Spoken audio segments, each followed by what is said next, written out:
Alright, welcome back to Roguetech and welcome back to your first playthrough. So, I rebuilt the archer from yesterday. Then, I realized the Radical Compact Heatsink kit frees up a center torso slot.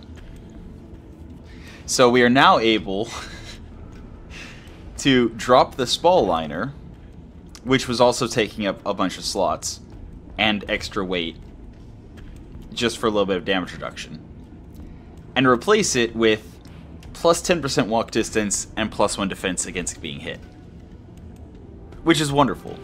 So this actually allows us, with the speedy leg actuator and the articulated jump jets, without the cockpit hot seat even being active, to have a 6 hex move at 160 meters.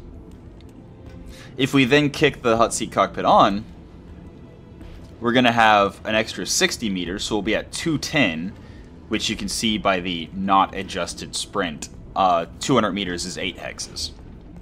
So even if I am incorrect and the cockpit hot seat no longer multiplies with the speedy leg actuator and the articulated jump jets, we will still be at 210, which is 8 borderline 9 hex move.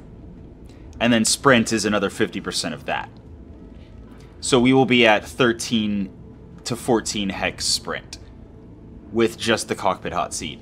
And if the cockpit hot seat does, the 60 meters does benefit from the 10% walk of the articulated jump jets and the 10% walk of the speedy leg actuators, well, we're going to be zooming. We are going to be zooming quite a lot. So that would push the 60 meters, if it did get multiplied by the 20% or so, up to 72 meters, at which point our move would be 131, I believe, if my mental math is correct. And then sprinting would be another half of that, so 65. So we would be at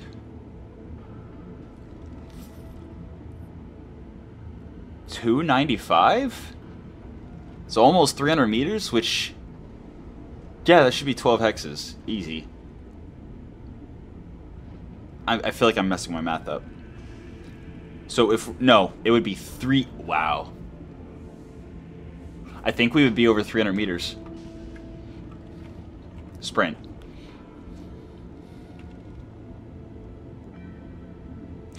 Should be fun. And I think the extra 10% or 5% damage reduction and reduction of through armor crit and damage is less valuable than the ability to get onto an enemy faster with our melee build. So, especially since we didn't have to sacrifice the Dreadnought Gyro, so we still get bulwark after melee. So we punch, we do 40, we get 40% damage reduction. We do insano damage. Like, we've got 15% multiplier here, 15% and plus 1 accuracy here. We've got 20% here, 40% here, another 15% and plus 2 accuracy there. So we've got plus 5 accuracy and, yeah, 20, 35, 50, 65, 105. And then we have the Mech Lance on top of that. And the cockpit hot seat also multiplies it by 1.5. So this is going to be a terrifying, terrifying melee mech. And if we do overheat, which is only going to happen if the streak is consistently hitting and the MML is not jamming, we have a radical kit. So we drop 20 heat per turn when we're above 90% heat. So this is an exceptional build on a 70-tonner. And it has enough damage reduction. Again, the Dreadnought Gyro alone basically offsets the reflective coating. So we take normal damage from ballistic and missile. Depending on how things go into the formula, maybe we even take less from ballistic and missile because of the upper hardened. But we also, you know, take significantly less from energy-based damage, or energy weapons. So, yeah. On top of that, we have the little bit of stealth from the Stealth X. We have night vision now from the sensor probe. Oh yeah, that's another thing I swapped out. I grabbed the sensor probe off of the line holder, so that we have night vision, because the what's it called? The searchlight kind of is counter to the Stealth X, so I'd rather not. And then an Angel ECM is actually better protection for the single mech carrying it than the Warfare Suite. And the sensor probe is the same amount of probe as the Warfare Suite, except it doesn't take a slot and it doesn't take a ton. So all we're actually losing by swapping out the Warfare Suite for the Angel ECM and sensor probe is the ability to, during the 4v4s, protect our allies a little bit, the ability to active probe and ping somebody, and the +1 ECM shield we would have gotten from the sensor recon is actually included in the Angel ECM, so we're not even missing out on that, because the Angel ECM has a 1 higher shield than the Warfare Suite on the carrier, which is really cool. So, that's a thing that we did, and we are going to have a good time with. And yes, I could have brought another speedy leg actuator in exchange, or in place of the hip armored. I would have had to have dropped armor a little bit more, or dropped the shoulder armored, or maybe both. But the main reason I'm keeping the armored hip is because ammo explosion, having case 2, reducing it to 10 damage, means that we have a lot less of a chance, especially since we dropped the spall liner, we have a lot less of a chance of losing a leg to an ammo explosion, which, if you lose a leg as a melee mech, you limp, literally. you just can't do what you need to do as well anymore. So, yeah. We do have the Radical Kit that can now explode, but if it explodes, it's basically just heat and worse cooling for the rest of the mission. So, yeah. I mean, there's also an argument to be made for the protective padding just somewhere, instead of the armored shoulder. But I think I prefer the extra armor on the arm, especially since we're going to be primarily using... Actually, we should... I mean... Yeah. We can either put the Angel ECM in the right side or the left side, but there's not really a shield side. Like, one side has the Streak 6. I mean, I guess the left side has the ammo, so we would be less interested in taking damage to the left.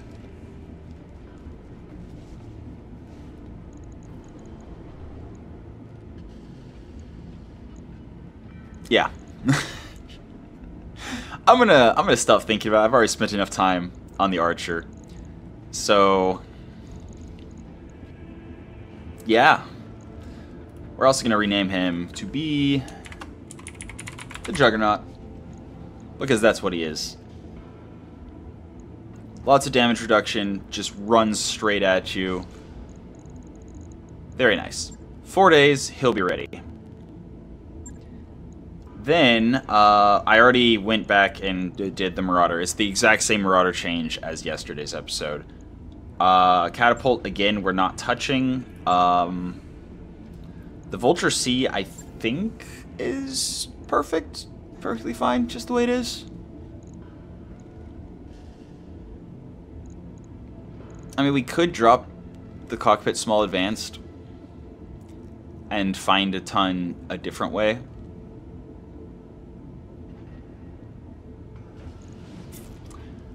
But the Small Advanced doesn't have any penalty, so we're basically... We would just, if we swapped out the Cockpit Small Advanced for, say, I don't know, Clan Cockpit, I'm pretty sure the only benefit we would get from that is 1 gunnery.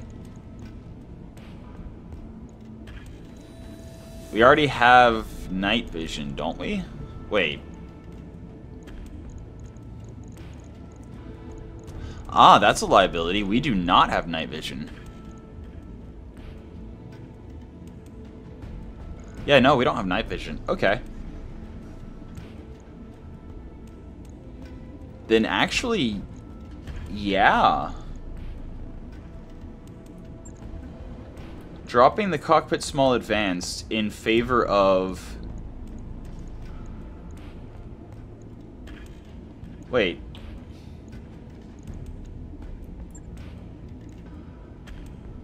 Never mind. We do not have a cockpit that gives night vision. Other than the cockpit interface, but cockpit interface, yeah. Not friendly with Omnis.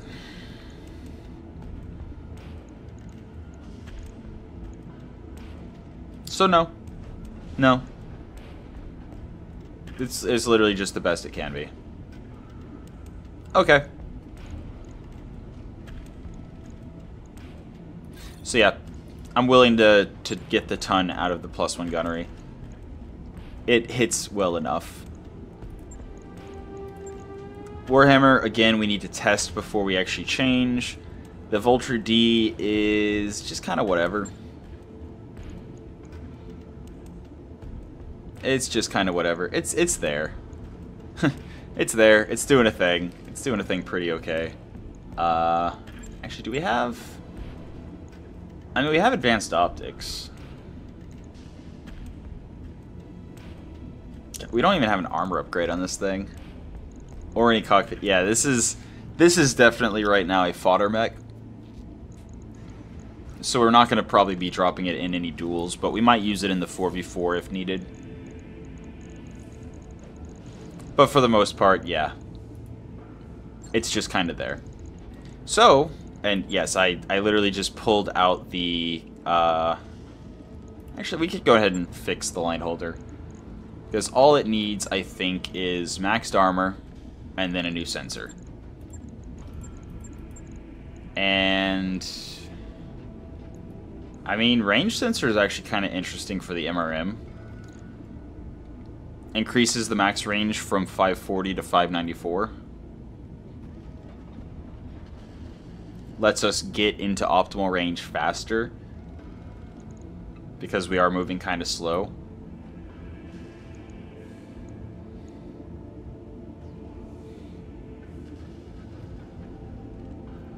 I mean, we could also go sensor probe, which gives us +1 to detect stealth and ECM, counters ECM stealth by 1. Which, if that's the difference between... So, the difference between extreme range and long range would be, I think it's +2. I think it goes from +8 to +6. And then... Or no, I think it goes +6 to +4. And then... long range to optimal range, I think, is +4 to +0. And then medium or optimal range to short is +0 to +0 to -2 difficulty, which I think means at no point would the no sensors debuff be better to have than the accuracy from the range increments, except in the situation of minimum range, because I think minimum range is a plus, I want to say it's like +10 or +12, some insanely high difficulty to hit. So if we were reducing something's minimum range, then absolutely, but I think powered sensors is better, especially since with the narc launcher, if we can land a narc on a stealth mech, that stealth mech is doomed. Just doomed. So having the extra 1 against ECM and stealth is better, I think, than the being able to shoot slightly sooner and being able to get into better range brackets slightly faster. Alright, that's how we're doing that. Also, we need to make sure to bump the heavies to the top. And actually, I actually would prefer to repair the Mechagodzilla before the mediums. Alright, and that leaves us with just the Black Knight. Now, unfortunately, this build is probably going to take too long I mean, I was looking at it, and I was thinking that it might make sense to build it, but we don't even have a fusion core in it. We do have a 400 core, which is 5.8. Oh, so 370 is 5.7. 340 is where it drops down to 4.7. So if we put a 370 core in it, 5.7. Obviously, we would need an XL engine to do that. Obviously, we would use a Clan XL because it's so much safer. We have the money because we're on Solaris, but that's already 6 days with nothing else at all. But the end goal is definitely to go lower melee weapon,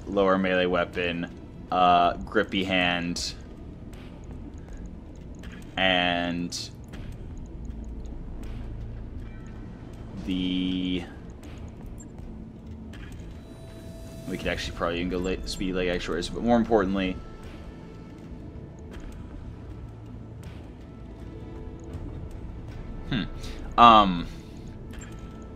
but the goal here would be to use the 12-ton Vibra Sword, which means we would need TSM, and in order to use more than just the 12-ton Vibra Sword, we would need probably... We don't have another cockpit hot seat. But...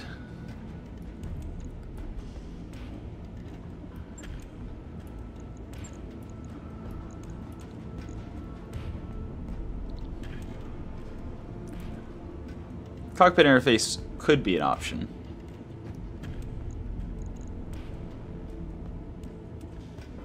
Nah. I think I'd rather use defensive gyro.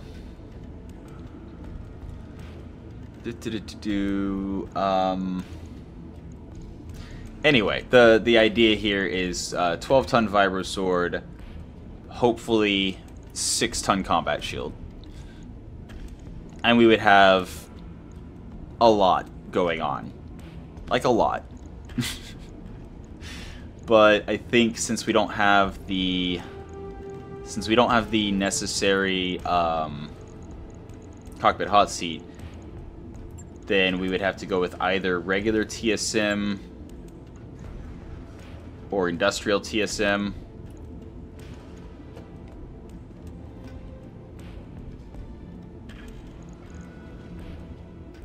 Because, okay.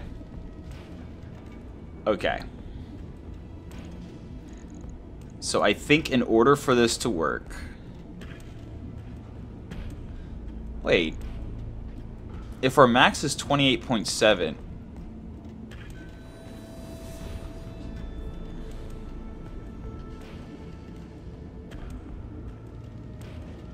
Why does it say 15 out of 14.625?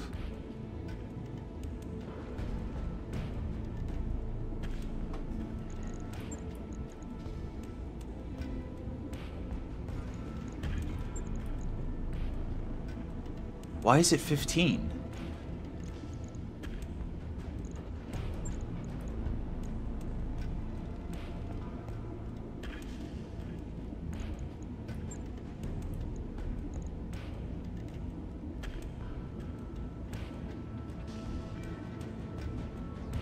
Confusion. So running an exchanger actually reduces how much each hand can carry.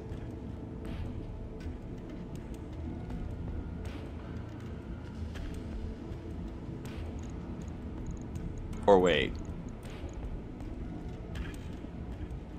Oh, left over, not left hand is over, but left over. Wow. Also, it's showing left hand 0. What? That is definitely a combat shield on the left hand.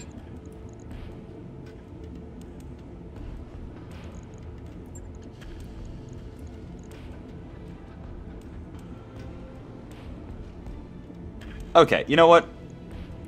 My point was just that we're already at 7 days. So, I think we're going to let the Black Knight sit for a bit. But yeah, we are definitely going to make it 12-ton Vibra Sword, 6-ton shield. It's going to be a very, very fun melee mech.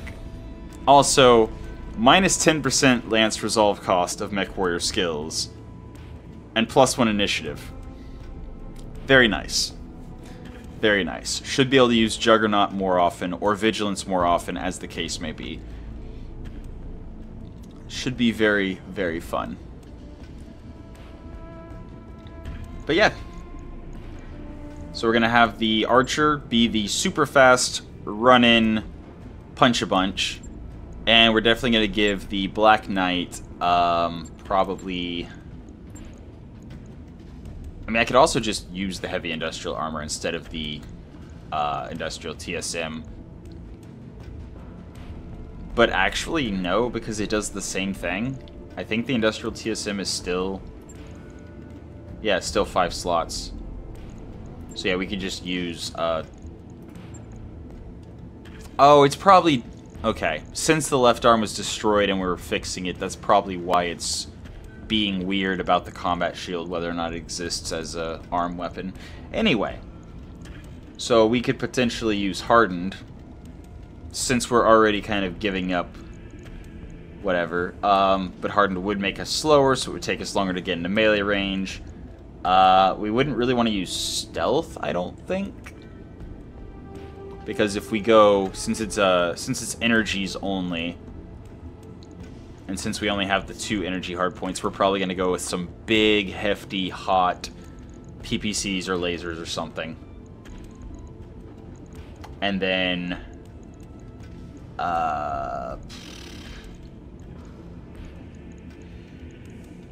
and then obviously Spaliner is a good pick. Spiked also reduces walk distance. I mean, Heavy Pharaoh is just so many slots, so we'd probably end up using Clan Pharaoh. Oh, we could use Hardjewel with Clan Pharaoh. Yes. Yes, yes, yes, yes. That is indeed the answer. Industrial TSM, Clan Pharaoh, Combat Shield 6 tons, which is just being weird. 12-ton Vibra Sword, and then the Harjel 2, and we could go Harjel 2, Harjel 2, Harjel 2, drop in the engine core, and if they're compatible...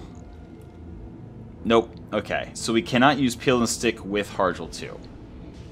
Peel and Stick is 0.1 ton, 1 slot. So it weighs 10% of the tonnage and half the slots of Harjel 2. Harjel 2 for 2 turns repairs 12-4. Peel and Stick for 2 turns...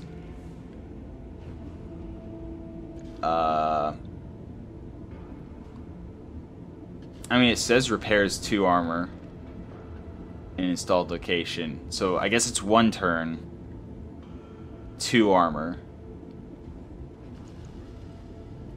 That makes sense.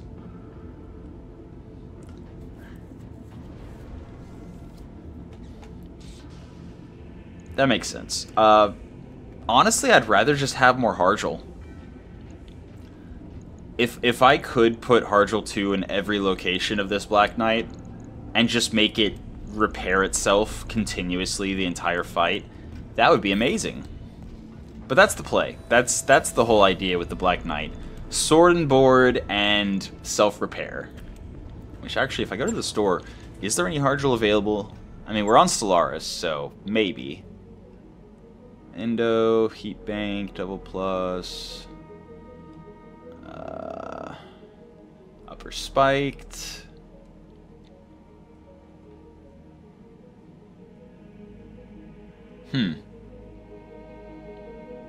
Nope. No Harjal. Okay, but we have a financial report in 4 days, so once we do that and it takes over, then we'll be able to check again. So, yeah, that's it. We're just adjusting the Juggernaut and the Marauder, which means let's go ahead and go in the store. Actually, let's check the hiring hall just in case doing this causes restock of the hiring hall. So, Gearbox is... I think we already checked. Yeah. I remember Mongrel. I do like Disgraced, though. Disgraced plus Drunk is... Yeah, no. Nino... Just ex-military. Saberwolf. It's military, merchant Mechwarrior. And then a tanker that is all the things. But only a tanker. Okay. So yeah, let's go to the store. And let's buy participation. Also, before I quit out and reloaded, worth noting, I did go, since yesterday's episode, I had to quit out because the dropping everything was a mess. Anyway, I tried, before I signed off, I tried doing the Solaris Games Championship for Heavy. It wouldn't let me, so you do have to do the open matches before you can do the championship. Either that or it glitched out somehow, but yeah. I'm not going to sit here and do it over and over to figure it out. Alright, here we go. Purchase access to Solaris 7 opens. Awesome. Okay. Mechs. Heavy. And that should do it, right? If memory serves. Yep. Alright, so starting in 1 day, we will be able to start dropping on Heavy. Oh, actually, we already can. Cool. Did the store restock? Because the command center obviously reset. Did the store restock, though? Nope, doesn't look like it. Okay, that's cool. Honestly, maybe I go for the heat bank, actually. Specifically because that is 8 cooling that uses a specialist slot. And since our Black Knight's not going to be stealth, being able to reduce our heat damage taken might be very valuable. You know, since the hotter you are, the slower you move. And we have plenty of money. Let's do it. Let's do it. Alright. Cool. So that's done. Let's go ahead and pop into the command center. And we'll do our first... Man, we have all the solo duels in the world. But I don't think I'm going to sit here. I'll probably do like 2. Maybe 3. But first things first, I want to test my Warhammer. So what does the Warhammer do? Searchlight, AR-12 sheath beacon. So it can active probe. Advanced target computer clan, so bonus offensive push accuracy. Has a dreadnought gyro for damage reduction. Okay.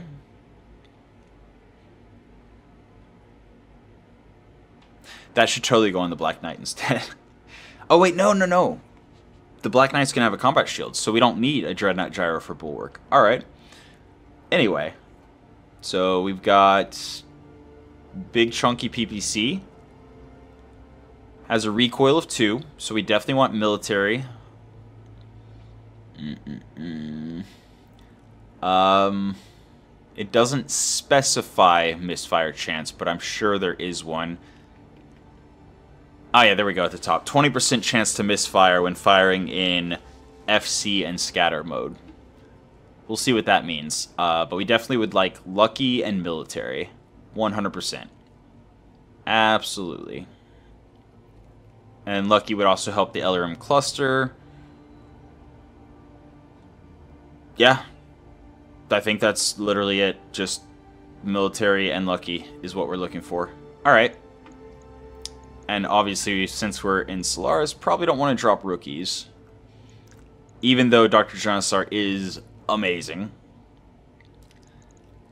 I think we're going to wait till after we leave Solaris to start using him. But he's getting experience as we pass time in the simulators, so there's that.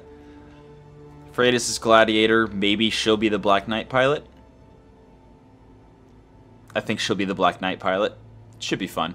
But yeah, who are we putting in the Warhammer? Who do we put in the Warhammer?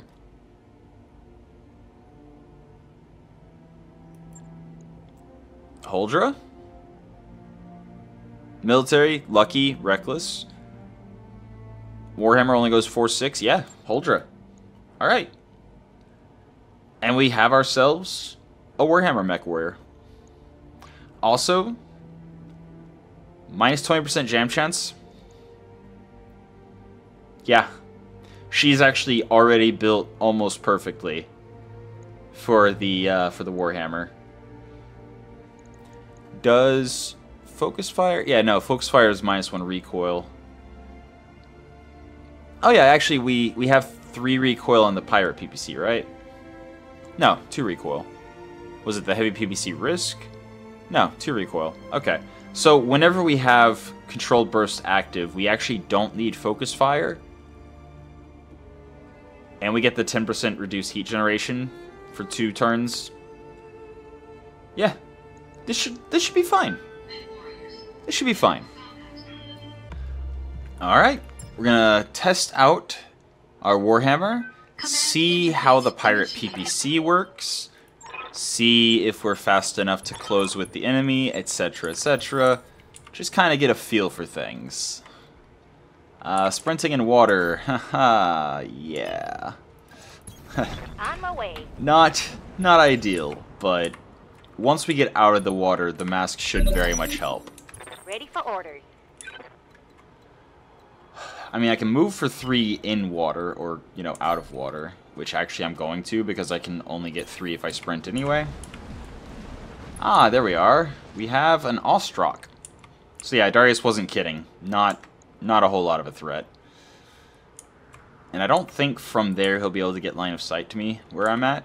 So I might as well toss a few LRMs his way and miss every single one of them. Oh, actually I should look at ammo count. Oh no, we have 1 bin, right? Which means 12 alpha strikes. Yeah. So we've got 12 alpha strikes. We can absolutely afford to do that. So yeah, 5 sprint. If we turn on the mask, we can get 6 sprinting. We can also start shooting. Nice. Nice. Alright. So now we can look at this. So we have a negative 6.5% jam chance right now with its standard mode. So yeah, our jam chance by default is negative 6.5. If we switch it to FC, what? 50 to 90? Wait. 60 to 100 is standard. FC becomes a 9.7% jam chance. 50 to 90. Scatter says 16 to 24. Actually, does that say negative 16 to 24? What?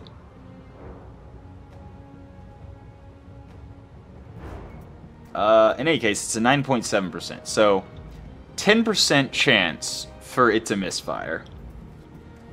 But the heavy PPC has plenty of slots, so we can actually afford for it to misfire a couple times. So I think I'm gonna take the scatter shot, I think. Fire an accurate blast of 9 projectiles. 73.6. Okay, so FC... Fast charge. Improving accuracy and recoil, but introducing a misfire chance.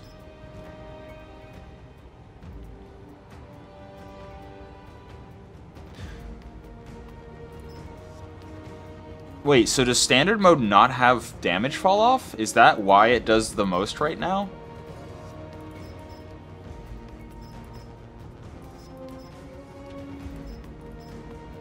I mean, it's the same... It's actually the same... fail chance? Jam chance? Is it the same heat? It's 45 if we're in FC. 53 if we're in scatter. And 38 if we're in regular. Okay. So the 50 was actually showing in the mech lab, was actually showing if we had the PPC on, the capacitor on.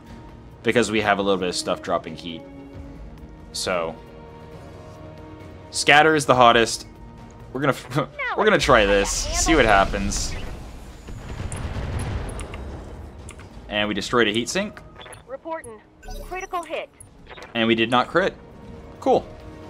No problem sinking 100 heat. Orders?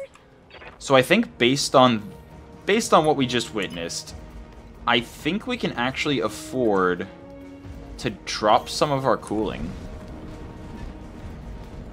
To drop some of our heat sinks. Because even firing in our hottest mode, we generated 0 heat. What's up, boss? Move for highest hit chance possible. He has moved away, so it makes... Oh, and he's also in cover. So it makes sense that our damage has fallen. I'm actually going to fire in standard mode just so that there's no chance of a misfire on this meh shot. Locking on. Hip destroyed. Cool. Solid connection on that one. And as we get closer, our damage should increase. Should. Triple large laser build. But he's running standard heat sinks because we destroyed one. So he is not going to be able to keep that up at all. Meanwhile, we just walk towards him inevitably. Yeah, that is so much more accurate. But again, I think we'll stick with the not misfiring. I don't feel like we need to go crazy mode with him. The Ozrock is not a massive threat. Triple large laser. Now one of them's destroyed. Because repairing a crit to the PPC would actually be a day of work. And we don't want to do a day of work. On the move. But yeah.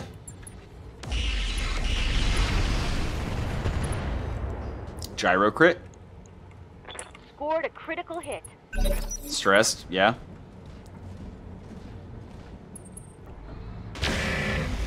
He hasn't landed a single shot yet, has he? Hot damn! Let's do this. Alright. So if I go mask, I can actually get 4 and into his side. Understood. Love it. Moving fast. Love it. Now that we're closer...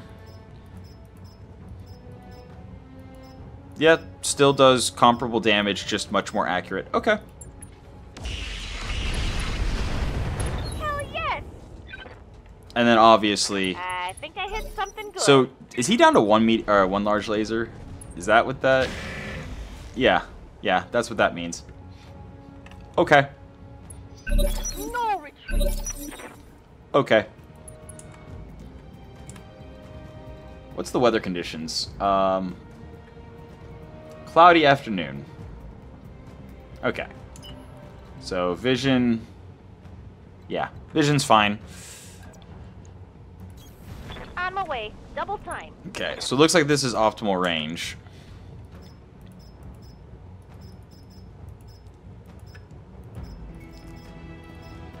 I mean, we could use scatter. to most likely crit him out. Let's use Controlled Burst. Alright. Now we can see what our best possible crit chance is. 7.8%. Alright. So, we're definitely going to want to put some more... Yeah, we want gunnery A and B. We want a battle computer gunnery if we can get it. But yeah. It's fun. I mean... Giving him everything I got. Mission successful. So he panic ejected. It kind of looked like every PPC projectile missed. But importantly, it did not crit us. So, yeah. Okay, so Huldra is fatigued for 2 days. But, since we took no damage and got no crits, we can go rip some heat sinks out. Which I think... Ooh. Or, we rip out the battle computer heat. And we're then able to put that on another mech that has more heat. Because now we know that this heavy PPC with capacitor 50 is if we're using alt fire. Right? Wait, no. No, it was not.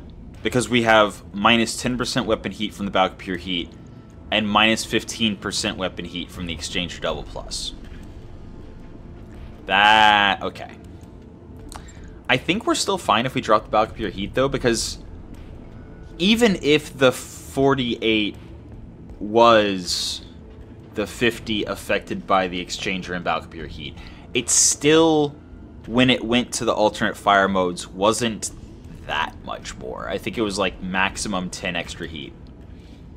And we have a negative 9 delta. And that's the only thing that generates any extra heat. So yeah. That gives us a ton.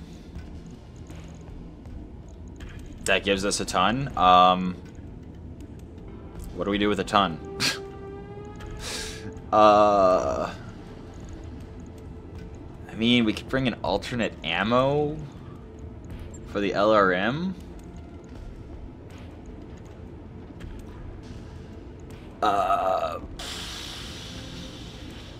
If I had Deadfire LRM ammo, I would absolutely run that.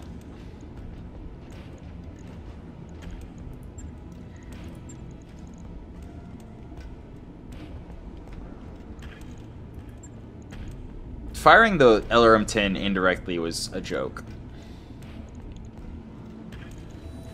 But I feel like firing at max range of 720, we still did respectable enough damage.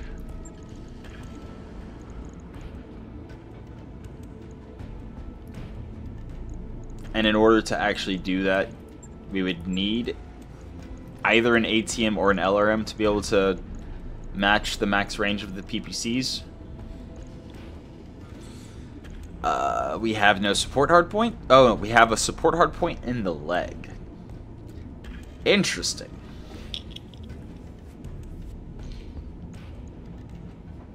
I mean, there is a world where a tag works.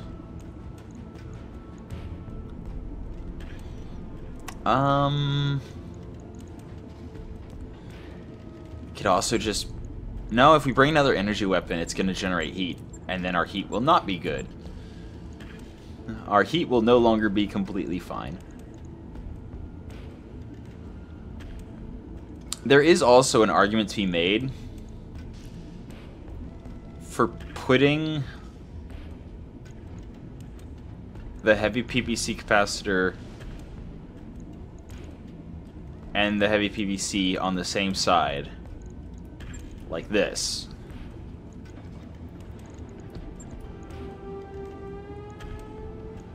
Actually, hold on. Hold on a second. We actually could put the mask over here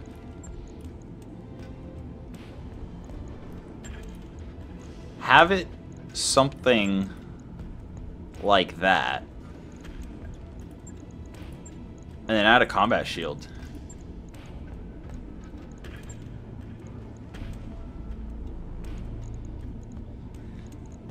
Looks like we would need 0.1 tons.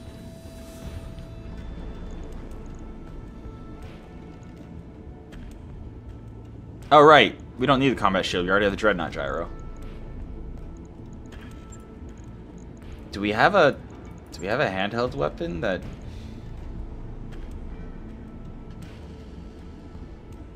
That would be dumb. We shouldn't do that. That would be dumb.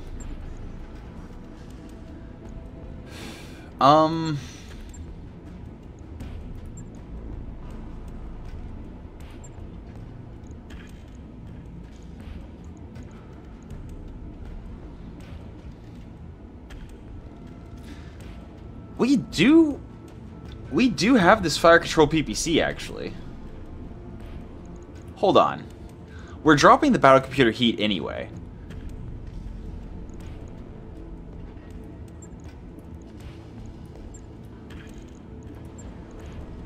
Can we actually...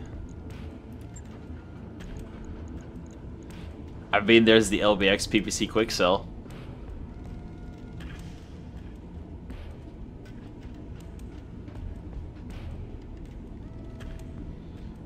Accuracy with weapons against VTOL +3. It does have a recoil of 4, though. PPC Donald, AoE sensor disruption. More interesting on a stealth mech. Clanning our PPC, I feel like, would be too hot. We're already running heavy. We could just run another heavy PPC, actually. It's the same heat as a regular ER PPC. Yeah. So our heat efficiency at this point would be a heat delta of 9. And that's not considering the alternate fire modes. But that also means we don't need to get close. Like, yes, our damage will go up as we approach 360 meters. But at no point will we ever care about getting closer than 360 meters.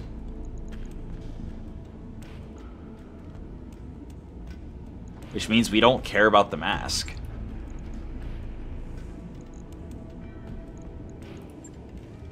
Which means we can put in more heat sinks.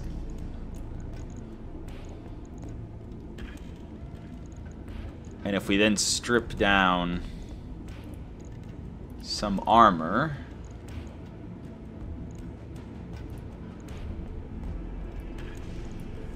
could even add another heat sink.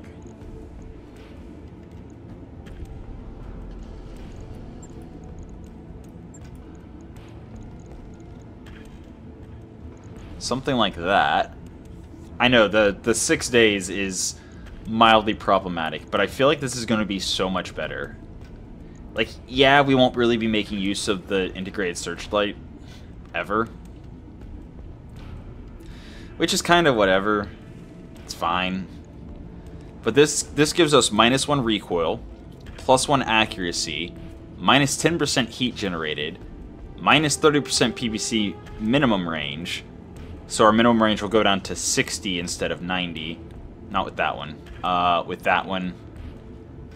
So that's an option.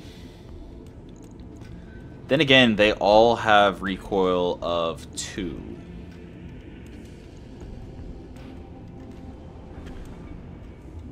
So the -1 recoil does nothing.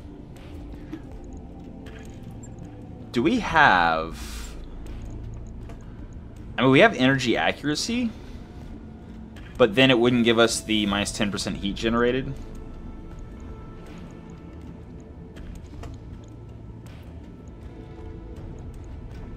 I mean, there's also an argument to be made for just going... Because we have the hard points on this chassis. Just going for...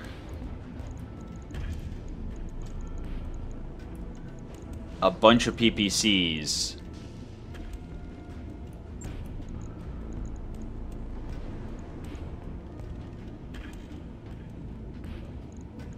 I was gonna say, and then a combat shield.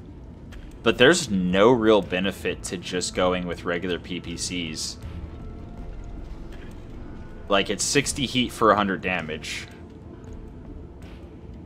Compared to 50 heat for 80. Or 55 heat for 90. So very comparable heat for damage. Same range, but no damage fall off. But we don't really care that much about damage fall off because we're pretty quick, especially if we keep the mask around.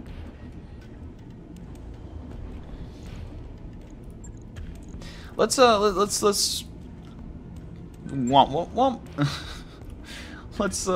retreat a second and reconsider this. I do think that dropping the LRM is the right choice. It just, we are much better with an energy build. Unless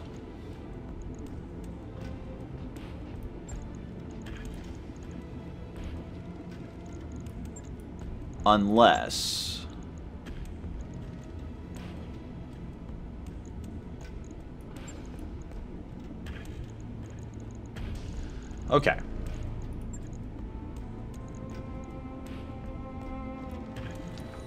So, if we do that, we still have no minimum range on anything. Recoil of 2, recoil of 1, recoil of 2. So our recoil is completely dealt with. We don't have to worry about it if we're military and either focus fire or the PPC fire control system or controlled burst is active, etc.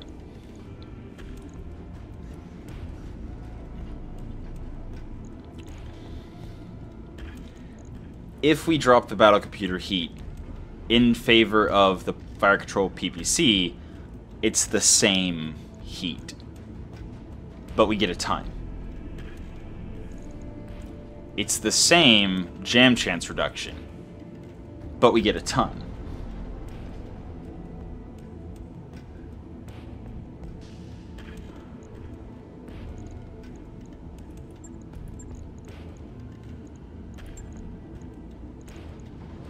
There's also fire control jam, but that would only apply to the heavy PPC with capacitor. And since it has 5 slots, I'm fairly certain that means it could take 2 misfires before it even gets in danger of breaking. Unless, of course, the enemy has crit it once. So yeah, I think dropping that for the fire control PPC, and we can even run a little bit hot. Because nothing can explode from heat.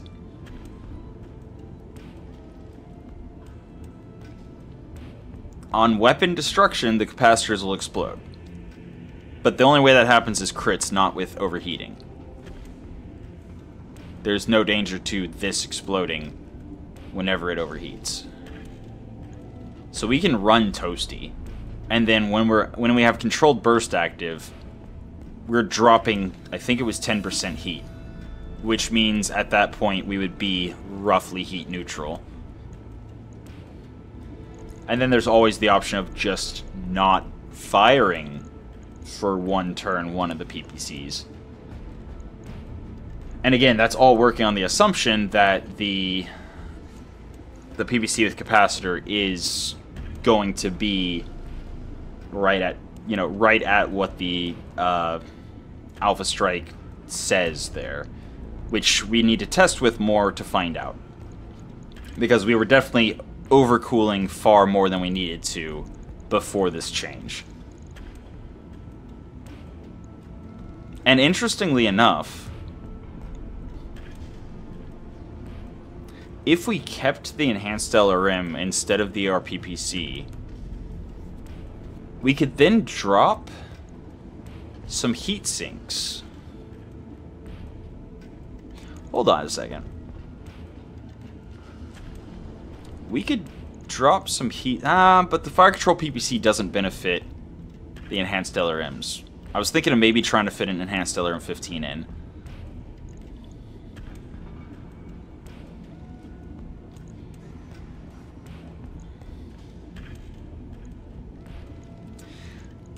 No.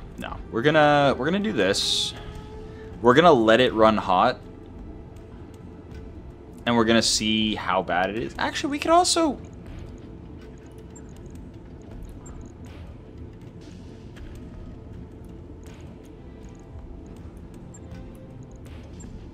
What if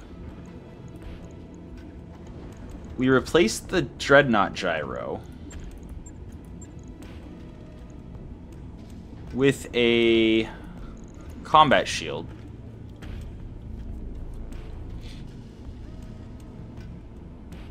This specifically allows us to get Bulwark. It kind of runs counter to the mask, but that's fine, I think.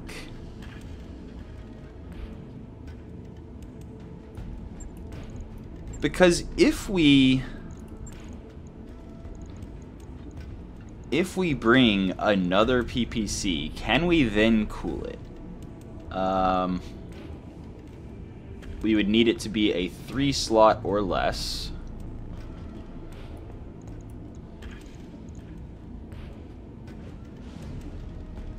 So, obviously, we would need more cooling, somehow.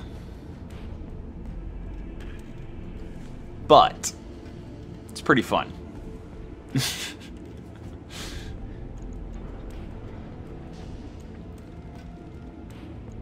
That's a fun idea. Just a bunch of PPCs on one side and a combat shield on the other.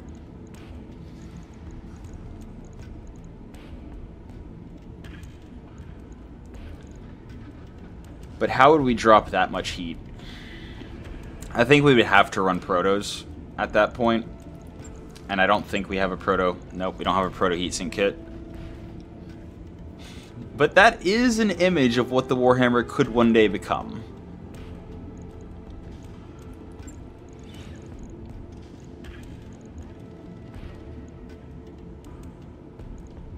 Actually...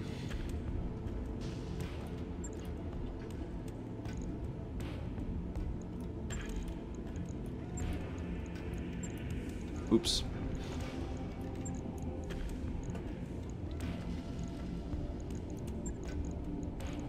Maybe we do go back to the idea of bringing an enhanced LRM 15.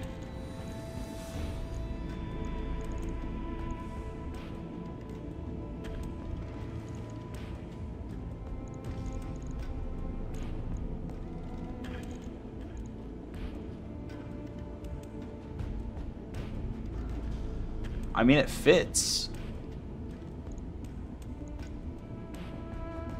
And we bring back the bin of ammo.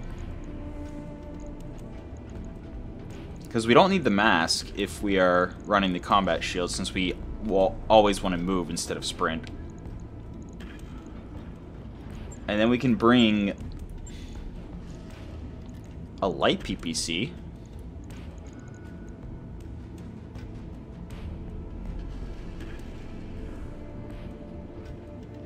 That's interesting.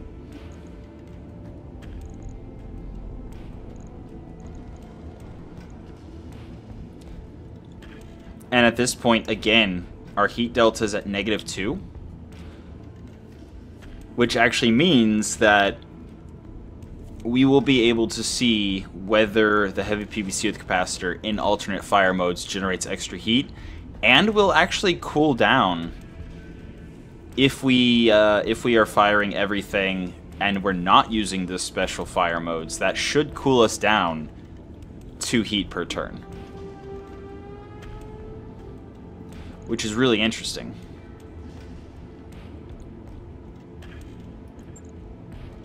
Which is very interesting. And then we would probably want another half bin of LRM ammo. Something like that. So now we have plenty of ammo for all the time. And yes, obviously we would want the we would want this for the 4v4s in Solaris as well as for missions after Solaris. And at this point we would definitely want to replace the Mark 1 with the Mark 3, I think.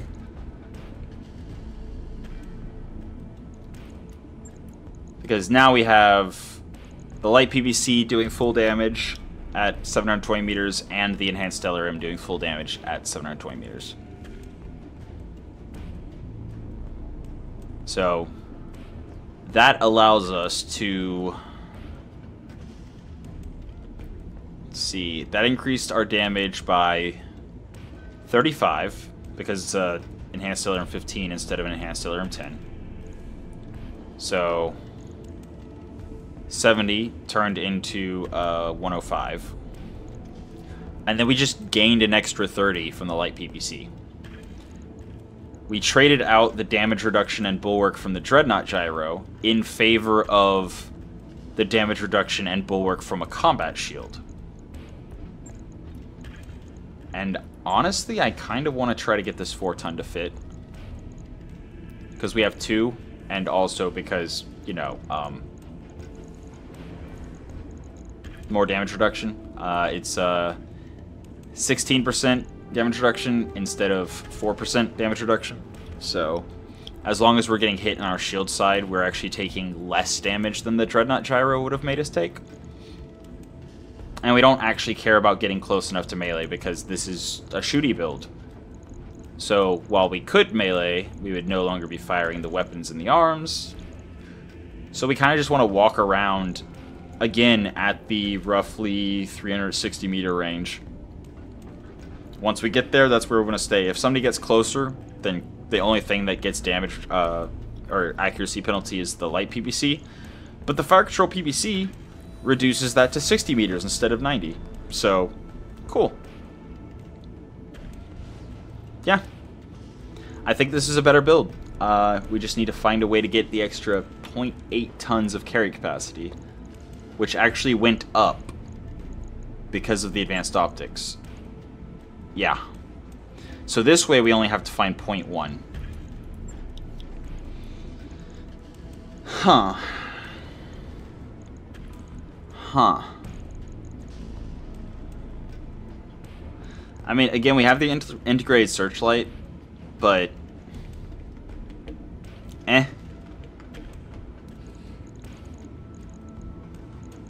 I'm mostly making use of just the ample hard points on half of the mech. So, let's see. What could we possibly add with no slot usage? With no slot usage.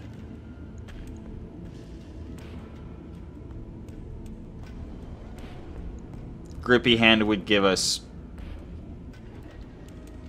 no slot usage to increase our maximum carry weight by 15%. But it also... yeah, it also increases physical weapon and handheld weapon accuracy. So...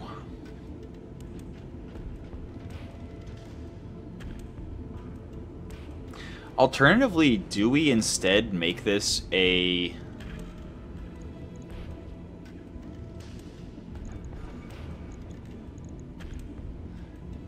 oh wait, that's a hand. We can't use a hand in place of a lower.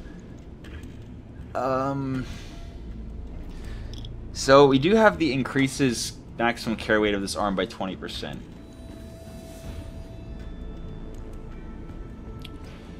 Huh.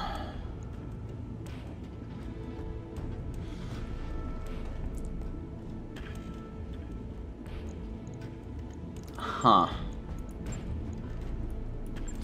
Also, Gyro XXL just saves tonnage, that's it. Also actually saves slots in the center. So what if instead of What if instead of the light PPC, we actually use the spall liner here?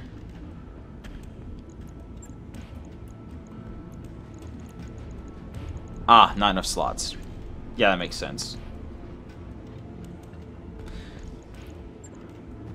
Still not enough slots. I think we would need 5 for the spall liner.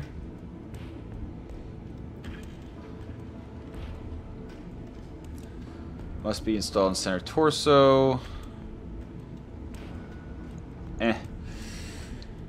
Yeah, okay.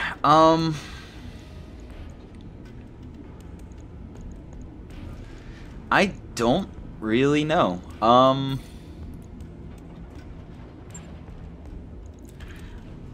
know after spending this long working on it, this might be irritating to some, but I think we're gonna keep it simple and bring the fire control PPC and just swap out the enhanced LRM for a slightly bigger enhanced LRM. Ah, right. The reason we were able to do that was because of the XXL gyro. Well then. I mean, you know what? I wanna test the heat generation anyway.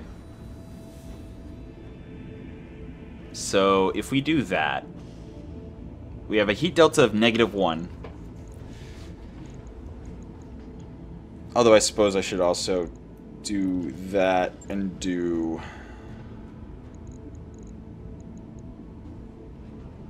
that.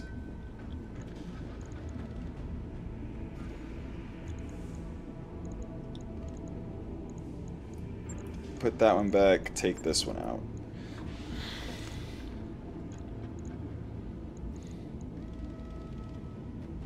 So we took 1 off this arm, we took 1 off that.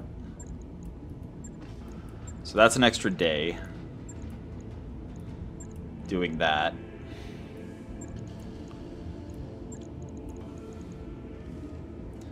Alright. So in 2 days we will have a slightly better, I think, mech. Again, if it's not showing the extra heat from using the capacitor to do the other things, then we can still drop a little bit of heat per turn by just using it normally. Also, there's ammo in the leg, and we're running a mask. That's a bad idea. I don't know how I didn't catch that the first time. There we go. 2 days, it's ready, it's good enough. I'll take it. Alright. But yeah, that Dreadnought Gyro definitely belongs somewhere else, because we can definitely use the XXL Gyro there to good effect. But the Dreadnought...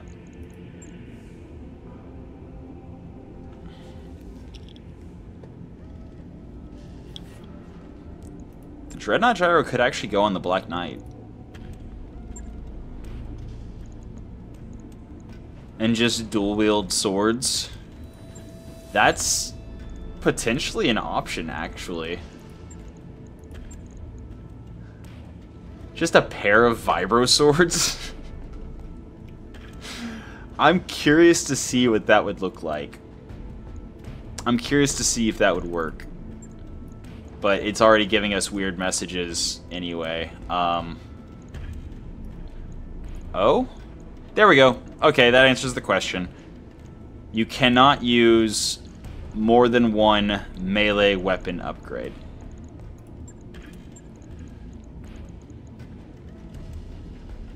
And